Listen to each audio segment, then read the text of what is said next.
Hi, this is Carl. Welcome once again to the SMB Community Podcast. I'm joined today by my arch rival and good friend, Nigel. Hello. I call it co-opetition, not competition. Exactly. So it's so funny because I always talk about the community.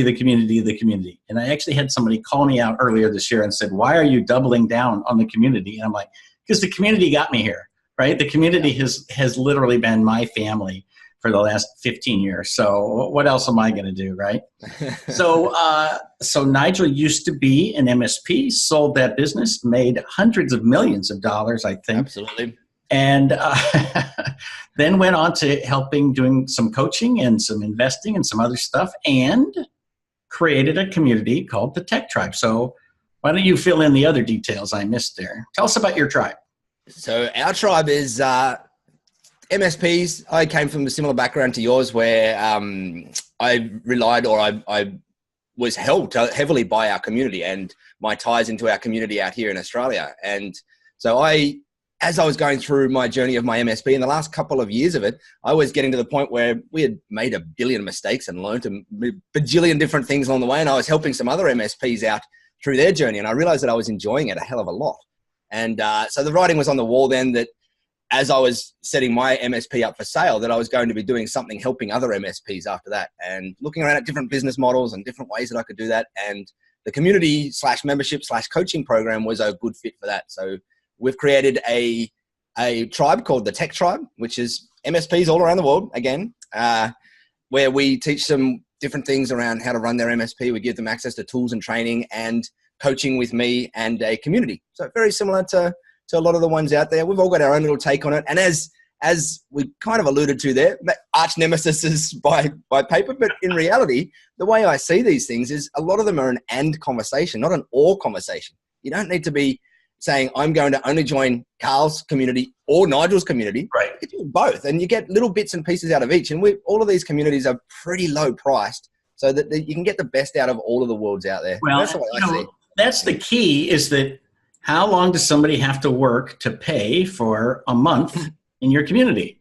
I just literally, as we're recording this earlier today, just a few hours ago, I finished doing a webinar with CompTIA, right? Which is another community that has its offerings and its spin on things. Don't flare. Courses and, and of course I work with ASCII all the time. So, pick a community, pick 6 of them. 100%. I was just speaking last week down in the Australian SMB IT Pro community out here.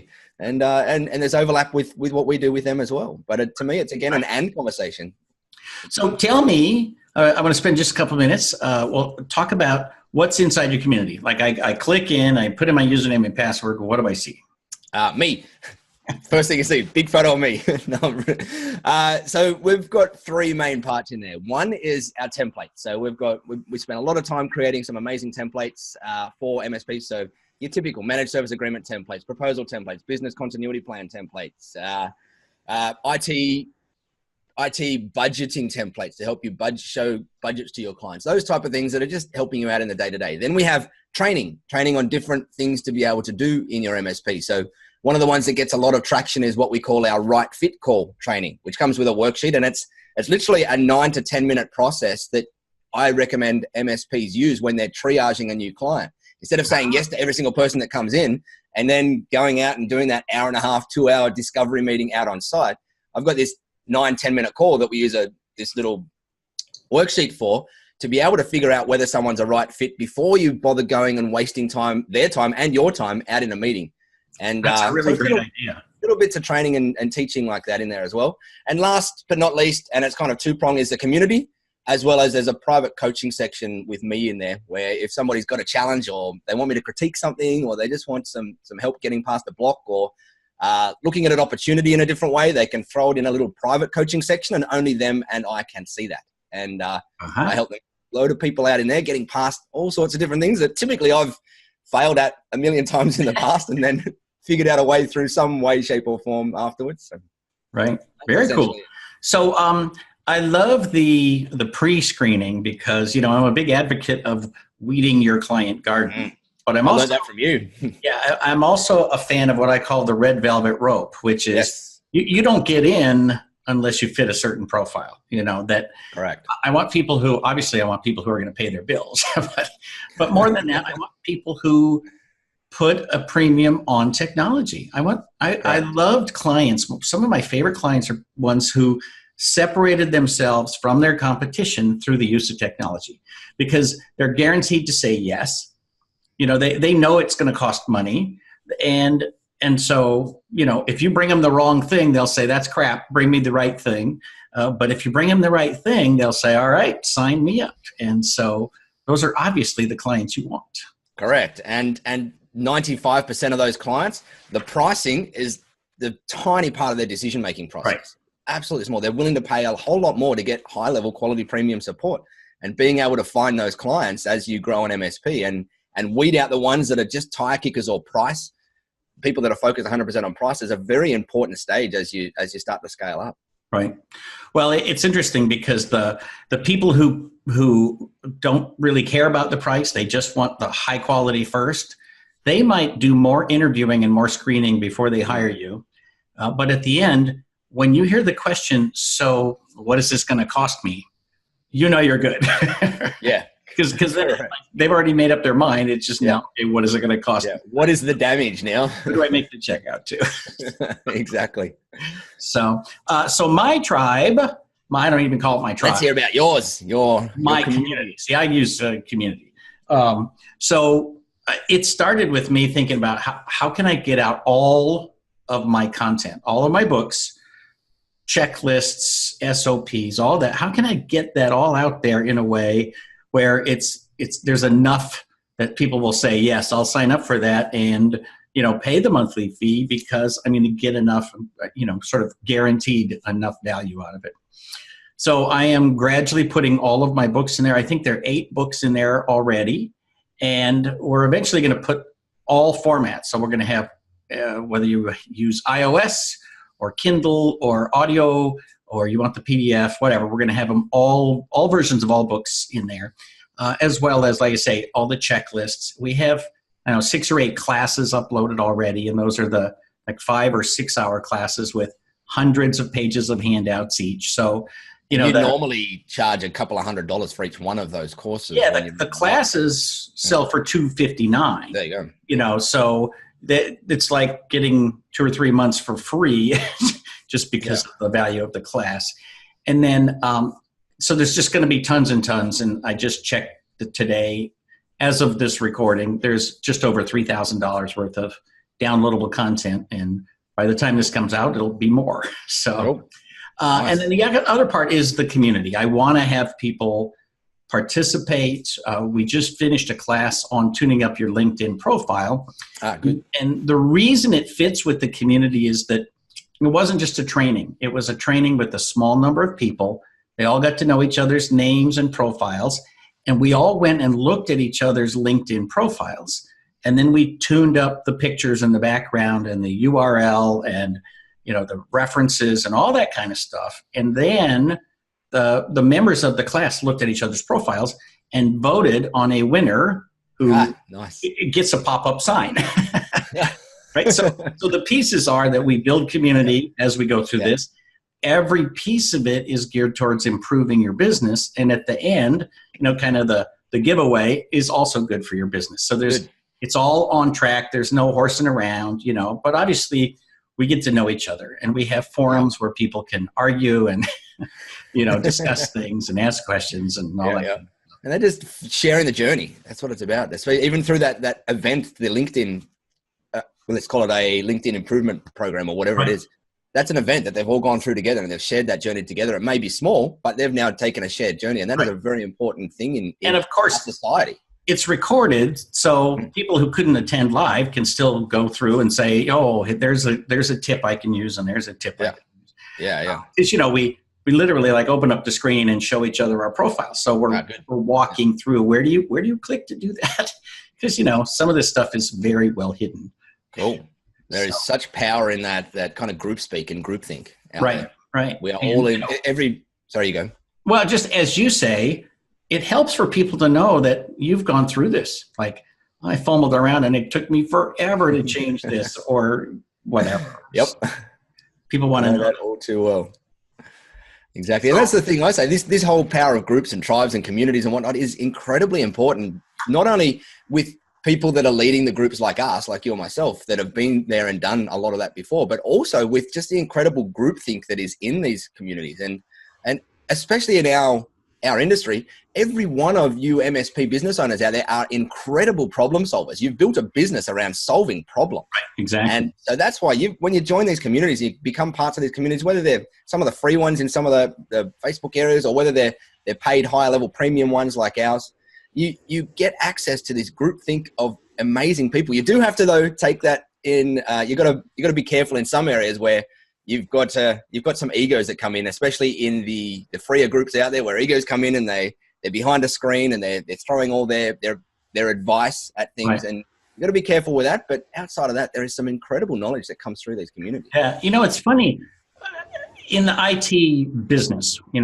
We started out with all these news groups and stuff where it was all text. It was easy to have a fake name. And there were all these flame wars. I remember many years ago, there would be these flame wars where people would, just get fed up and walk away, and then it'd be silent.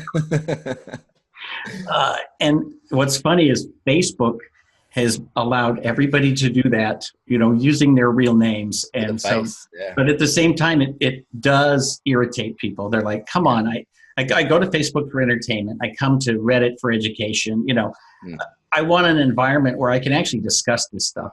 Correct. With people who have my business, not, there's nothing wrong with dentists, but they don't have my challenges, right? They're not going after my customers. So it's good to have people in your industry who actually can say, let me tell you how we solved that with technology. So exactly. I did want to bring up a discussion you and I had in the last podcast that you and I did together, which is about the selling of the business and this sort of thing. Yes. Right now in the U.S., it's on fire. The multiples are ridiculous. Are you seeing that in Australia? We're not as much. The M&A space out here in Australia is a whole lot quieter compared to the US. We hear a lot about the US M&A structures and deals and whatever over there, but out here it kind of happens behind closed doors a hell of a lot. The media doesn't pick up on it as much, and so you don't hear about it. So in terms of whether we're having explosions of multiples in terms of acquisitions, it may perhaps be happening. I suspect it's not happening anywhere near what you guys are having though over there. We always overdo everything here. So. Yeah, exactly. And it always goes up and down in kind of waves, right? Sometimes you'll be over there and you'll be hearing these horrible multiples come out of deals and you'll be going, ugh. Exactly. What are you doing here? Yeah, and then you hear six times recurring, people getting 6 times MRR, ARR, and you're going, wow. And the thing is that that if you've bought or sold a business, they're going to throw half of that away. Yeah. Right. When I bought another business, the first thing I did is identify the 3 clients I wanted to keep under any circumstances. Yeah. And the 32 clients to get rid of so that I could remain profitable. Right. So that was the first thing. And so it is an interesting thing, but that does happen. And what you can't do is you can't think of it in terms of I'm buying your client list, right? Because that's not really what you want to do. You want to buy a business that's got a working model. Correct. Yeah. And live without the owner. Yeah, and a team. And that was what that really helped us in our sale, was that we'd set the business up mostly, I'm not going to say 100%, but mostly to operate without me and my business partner needed in the day-to-day stuff of it. We still had our little bits and pieces that we're involved in, but we had a good team and really strong SOPs because I'd heard you drilling into me for many, many, many years about SOPs. And so I'd spent years building, or we as a team spent years building tons and tons and tons of SOPs in our business, and we hired some really good people. And that helped immensely in the structure of our sale. So culture is an interesting thing because you have to have a great culture for the business to work well. Yeah. But how much does culture affect sales, like of the ability to sell the business? Because you can't assume all those employees are going to be there forever. Correct. Yeah. Well, interesting discussion. And it changes dependent on the size that we're talking about as well. So in the much smaller end of the world, which is typically where a lot of us folk operate in the sub kind of $2 million turnover mark, culture matters a little bit less because people don't understand it as much. And the people that are typically buying us are buying us for client lists, funnily enough. And they don't focus too much on culture because they've built their own culture in their business, and they think that they're just going to be able to pull a client list into their culture. And that's why a lot of deals also fail in our small end of the world, in the MSP kind of area under that 2 million mark, because people forget that culture is a thing, and a real thing, and an important thing. And if you don't get it right, then you will lose those staff. And they see that happen all the time, and you'll cause problems with your own existing staff as well in your MSP. But once you start to get a little bit bigger and the business is, maybe you're talking about 2, 5, 10, 15 mil businesses, MSPs, culture becomes even more important, because the business still needs to operate as a whole.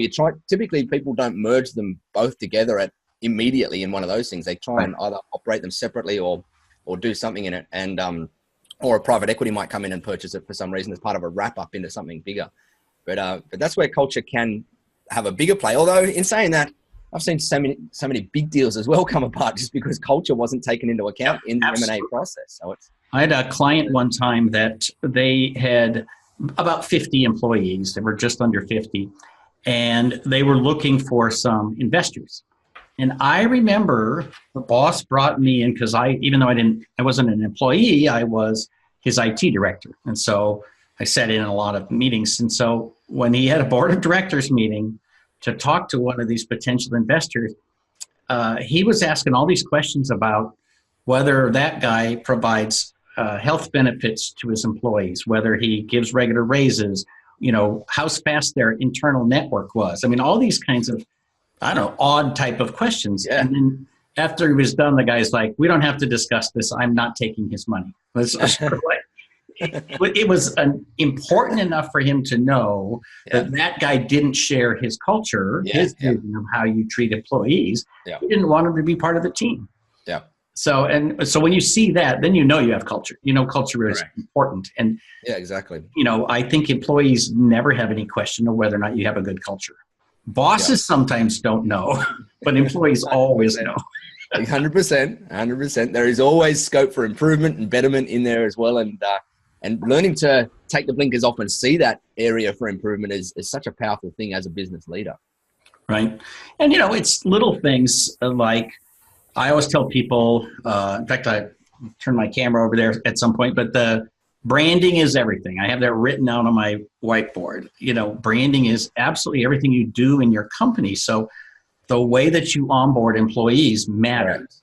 Correct. The way that you teach your employees to talk to your clients matters. And, some people think, well, you're just being a control freak. I'm like, no, but I do want to give a certain impression. Correct. You've gone down to a music store where everybody's covered in tattoos, and then you've gone to a department store where nobody has visible tattoos, and that didn't happen by accident. Correct.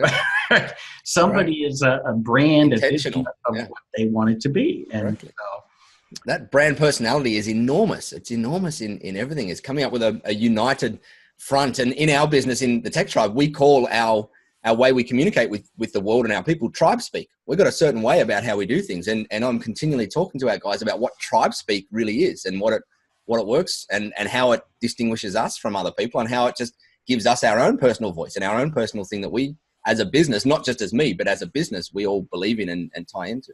Right. And what's interesting is you have to talk about the us. You have, that's a part of the brand, a part of the culture. We used to have what we called the KPE way.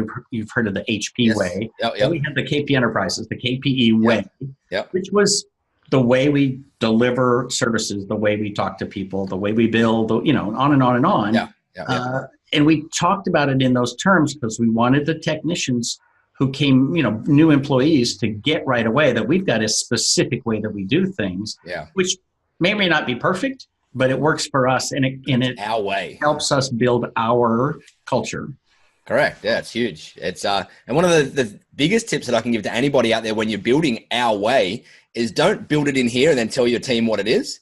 Build it with your team. Sit with the team and say, "Hey guys, we need to figure out what our way is. Let's come up with it together." And a team that solves that problem together is a team that's going to be heavily engaged in that solution, in the long term. And also, don't stick it in a drawer. I love when I do a new, I do the roadmap meeting with clients. the first time I engage with them, I ask them, so do you have a mission statement, a vision statement? And I can't tell you how many people say, yeah, it's around here somewhere. We wrote it a few years ago, and they're flipping through paper and whatever. I'm like, oh, it should be on the wall. Like, what are you doing? Exactly. Yep. So there are some places, in fact, a few hotel chains where they literally have a brass plaque on the wall with, their vision or their mission statement. So employees need to know that. They need to be able to repeat it. Correct. And it's not fluff. For the first 5 years in my business, I thought that stuff was fluff. Then I started building a culture and trying to remove myself out of day-to-day decision-making things. And I realized that having core values in your business is what's going to enable me to pull myself out of decision-making processes and let the guys know that they can make decisions based on our values. I didn't realize that the first few years. You can't document 100% of all your processes. Correct, yeah. We live in a changing world. It's not possible. But what you can do is give your employees enough, if they've got the 80 or 90% down, you can trust them to make the right decision in the 10% that's consistent with your values and your culture and the way that you want your business to be perceived. Yeah, 100%. 100%. We used to have a thing in our business that as long as we used to have a decision-making hierarchy in the business, so that decisions, I pushed them as far as I could down the line, down to the guys on the front line, so that myself, my business partner, us up the top, wouldn't get stuck with all the kind of small decisions. And I had to implement that because I failed so many times by being the micromanager that was involved in every single damn decision in the business. And one of our rules was that we will never, ever, ever, ever, ever come down on anybody in our business that makes a decision in line with our company values and it doesn't work out. Right. We will sit down and we'll sit with you guys and figure out what the root cause was that caused it not to work out. And we'll figure out how as a company we can learn from that. But you will never, ever, ever be made to feel bad. We will never have reprimand, would never anything like that. What you will be reprimanded for is if you try and push decisions back up the line when you know you have complete authority to go and make them yourself though. But never, ever will we come down on you for trying to do something for the good of the company and it fails miserably. We'll come down and we'll back you as a company. And that goes hand in hand with delegating authority. If I'm going to give you go create the publication or the mailing and you handle the next marketing campaign. If I then come in and say, man, that's an ugly font, and I pick every little thing, you're going to be like, dude, why did you delegate this to me? And so part of it is, if somebody does something it's not 100% the way you would have done it, you kind of have to be okay with that if you want to grow your business. Correct. And it's hard, right? Yeah. I mean, we went through a period where when my brother was the service manager, actually was president of one of my companies, he had a rule that we have to have a whole service board in ConnectWise for things where Carl is the bottleneck. And his goal was to make that service board empty, like I love it. Going to Carl for anything, right? And actually, I think that was before he became president. After it was empty, then he became president. So then he had to put in his own service board for anything that manual. And then we renamed the service board. Manual is the choke point. So Well, and to be honest, as you can tell, you and I both love growing businesses. I mean, that's a fun thing to do. Tell me about your levels of coaching, because I know you do the one-to-many in the community, but then you have one-on-one it's literally, I wouldn't say it's free. You do it as part of the community, but then you have some other paid stuff. We do, yeah. So in our tribe, we've got our standard community, which is a low monthly fee or a yearly fee if you pay it yearly. In that, you get text-based coaching access to me. So it's a private forum community thread that I talked about before, where only you or only the person and I can see it. That's in our low level. Then we've got a higher level community, an accountability group called Tribal Masters. And that's there's only 12 in that, and we may increase the numbers in that over time. We only launched it about 5 months ago now, and we've still got our online thing, the Tribal Masters. It is. It's not in person. So we do weekly calls on that, and they're accountability calls, and then they have direct access to me if they need to in between. But it's a group program where everybody runs through, gets some accountability out there, gets me as their support structure behind them, just for people that are a little bit stuck and need a little bit of a help behind them, push behind them, point in the right direction, support underneath them to get through things. So we've got that at the moment. I don't do any more one-on-one or anything at the moment. I may down the track, but at the moment, it's just those two programs, Tribal Masters and our Tech Tribe underneath it.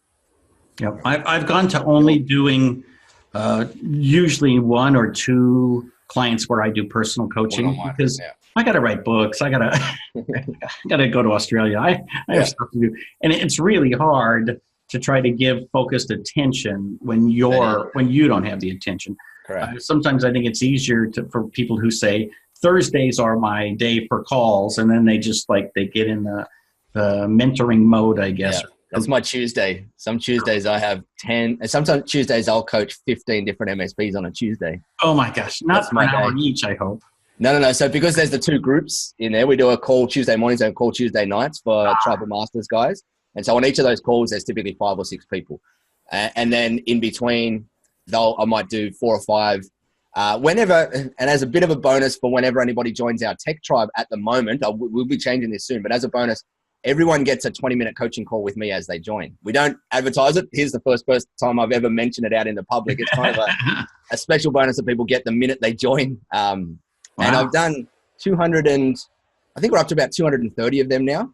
And I absolutely love them. However, they're a little bit time taxing, especially for such a low price community to give away coaching like that. But I love them. And so they typically fill up Tuesdays and Thursdays as well as when we're out and the doors are open. We can edit this out when you decide that you need to add, 3 a day. We'll be charging for it very soon. It'll be an upsell as people join. We'll say, hey, would you like to jump on a quick 20-minute coaching call with Nigel to kickstart your tribal journey? It'll be X number of dollars or whatever it is. But for now, free. Shouldn't be doing it. I get kicked in the rear end by my coaches for doing it. And but I love it. Love talking to the people out there and the people in our community. Yeah. Well, one of the dangers is that you could give away too much. But one of the ways that you and I both have figured out is sometimes we do free get-togethers with people. Usually it's over beers or burgers. I'm never drinking beer with you again. The only time I ever broke an Australian. We won't go into that. That was 10 years ago now, though, so I have well recovered. The hangover is just finally gone. That was so long ago that company's been bought. So exactly. They no longer exist on their own. So we only have a few minutes left, but let's tease people a bit that we're going to get together in Melbourne at the end of October and do a little beer fest, and we'll probably have another announcement related to that. So that'll be great fun. Yeah. So we'll do a little bit of a fun day for some people in there. I have to tell the world what happened yesterday. So I mentioned, it's Halloween, and we could do it on Halloween, and you said, what day is that? What day is Halloween? Of course, it's October 30th. Us ignorant Aussies. And we celebrate it just a wee bit more than you do. Yeah. We are just starting to celebrate Halloween out here. Over the past 4 to 5 years, I'm going to say it started to get a bit of traction out here, and the kids are out on the streets now. And well, last year I was there, and I saw, and in October, and saw a little Halloween section in many, many stores. Yeah. I haven't seen a standalone, Halloween store. We have these stores that are as big as a big box. They take over an old Toys R Us or something. And like a pop-up. It's all Halloween. I don't know how they manage to rent it for 2 months out of the year, but they're all over the United States. Yeah, right. We haven't had them yet. We get pop-up Christmas stores that rent a space for 2 months of the year, and they sell Christmas stuff. And I suspect over time, as Halloween grows out here, they'll probably have some people pop up in those same stores to do their Halloween. Right. That reminds me. I'm going to pack my Christmas Hawaiian shirts for Australia, because nobody gets mad if you have Santa on your shirt at the end of October. No, it's really in the shops already here. You better wait till after Thanksgiving. So. No, out here, it's once Easter finishes in April, they kind of get the Christmas stuff out here nowadays. It's getting so damned early. It does get earlier every year. So. Oh, yeah. Okay. Well, believe it or not, we're out of time. So do you have time limit? Anything else you want to throw on the pile here before we go? I am good to go. What we might do, did you want to mention a URL around this thing we're going to do in Melbourne? Yeah, so our get together, we're gonna send some stuff out. So ping us, go to thetechtribe.com/Melbourne 2018, and I'm gonna put that right down below so everybody will see it. We'll put something up there about whatever we come up with. No formalized plans yet, but we're going to come up with something cool for a select number of people. The minute we get off the air here, we're going to put it together. Start planning some stuff. Pre-sell. Exactly. Thank you very much for being here today. I certainly appreciate it, as always. And I look forward to seeing you next month. Absolutely. Looking forward to it. Bye, everyone.